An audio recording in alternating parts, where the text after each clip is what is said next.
Arthritis का मतलब होता है जोड़ों की सूजन होना और जोड़ों का खराब होना। एक मरीज को मल्टीपल आर्थराइटिस भी हो सकती है, चाहे जिस जोड़ की आर्थराइटिस हो। आपको प्लीज उस जोड़ को इस्तेमाल करना बंद नहीं करना चाहिए। कौन से जोड़ की आर्थराइटिस है, किस वजह से वो हो रहा है, जब तक हम उस चीज पे ध्यान नहीं देंगे हम इसकी दवाइयों पे कायदे से नहीं जा सकते।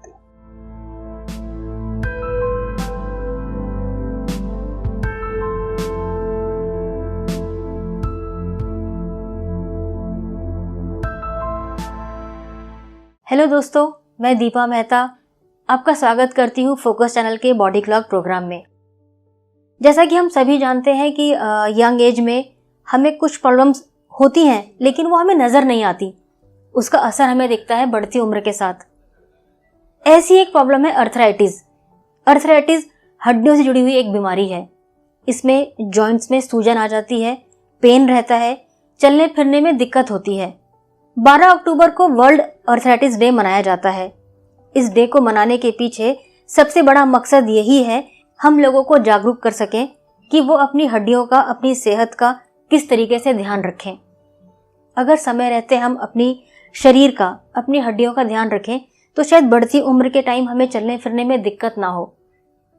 इसी पर और प्रकाश डालेंगे डॉक्टर पलाश गुप्ता, जो कि मैक्स सुपर स्पेशलिटी हॉस्पिटल में कार्यरत हैं। आइए जानते हैं उनसे कि हम अर्थराइटिस में और किस तरीके से अपनी सेहत को बेहतर कर सकते हैं। अर्थराइटिस जैसी प्रॉब्लम ना हो, इससे हम कैसे बच सकते हैं, इसमें क्या ट्रीटमेंट होना चाहिए, क्या डाइट होनी चाहिए, जानते हैं डॉक्टर पलाश गुप्ता से। Hello everyone, I am Dr. Palash Gupta. I work in Max Hospital Shalimar Bagh and I am there as a director and head, joint replacement and orthopedics and fractures. I have a clinic in Rohini itself. The topic of the day is arthritis. अब simple भाषा में arthritis का मतलब होता है जोड़ों की सूजन होना और जोड़ों का खराब होना।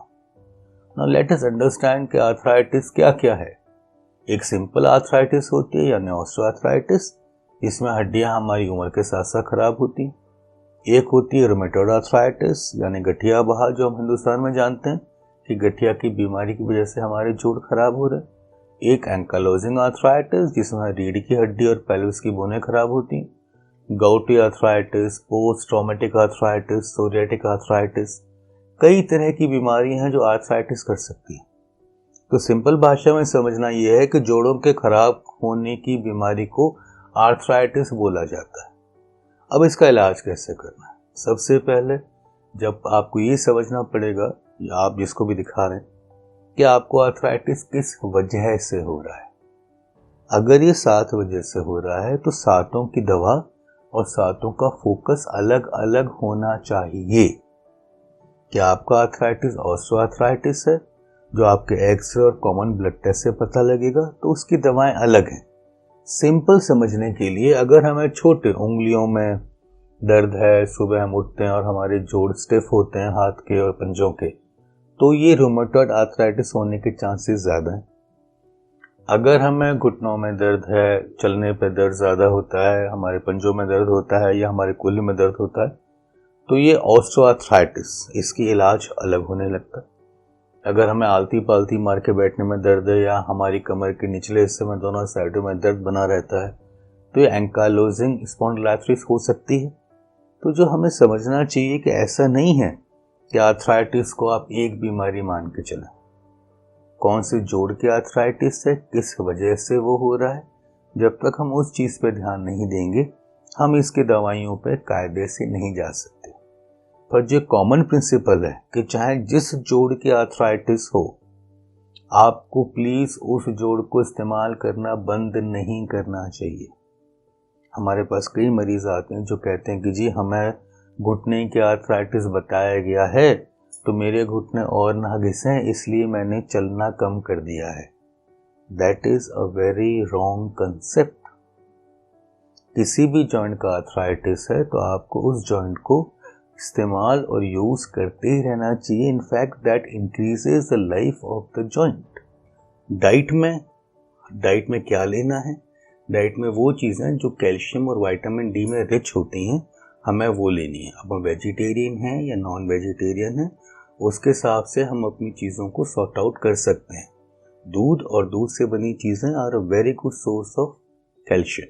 Another thing which is very important, जो हमारे समझने के लिए है, कि ऐसा नहीं है कि एक मरीज़ को एक ही तरह की आर्थराइटिस हो, एक मरीज़ को मल्टीपल आर्थराइटिस भी हो सकती है। तो आप जिस किसी को दिखा रहे हैं, you should have faith on that person, और प्लीज़ किसी भी तरह का टेस्ट कराने से पहले हिचकिचाया मत करिए।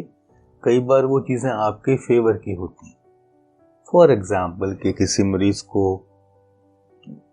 घुटनों में दर्द है और एक्सरे में उसमें घुटने घिसे हुए दिखाई पड़ रहे हैं, तो आपको ये नहीं मान के चलना है कि ये 100% ऑस्टियोआर्थराइटिस नी का ही केस है। इन केसों में आपको हो सकता है ट्रॉमा की हिस्ट्री भी लेनी पड़े।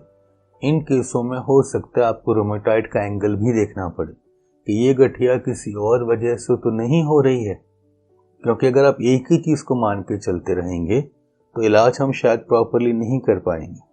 ऐसे ही ये भी हो सकता है कि किसी मरीज़ में कि हिप में किसी और वजह से आर्थराइटिस हो रही हो और हाथ में किसी और वजह से आर्थराइटिस हो रही हो। तो आपको हमेशा अपने डॉक्टर पर फेथ करना चाहिए।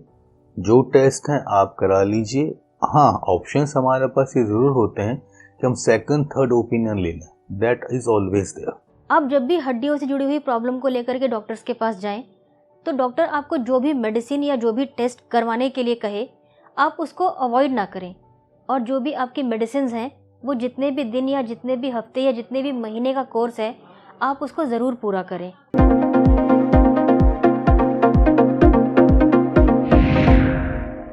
सेहत से जुड़ी ज़्यादा से ज़्यादा जानकारी हासिल करने के लिए देखते रहिए फोकस हेल्थ चैनल। किसी खास जानकारी के लिए कमेंट करें। फोकस हेल्थ चैनल को सब्सक्राइब, लाइक और शेयर करना ना भूलें। इसके साथ ही बेल आइकन को टच करें ताकि समय पर आपको सभी नोटिफिकेशन मिलती रहें।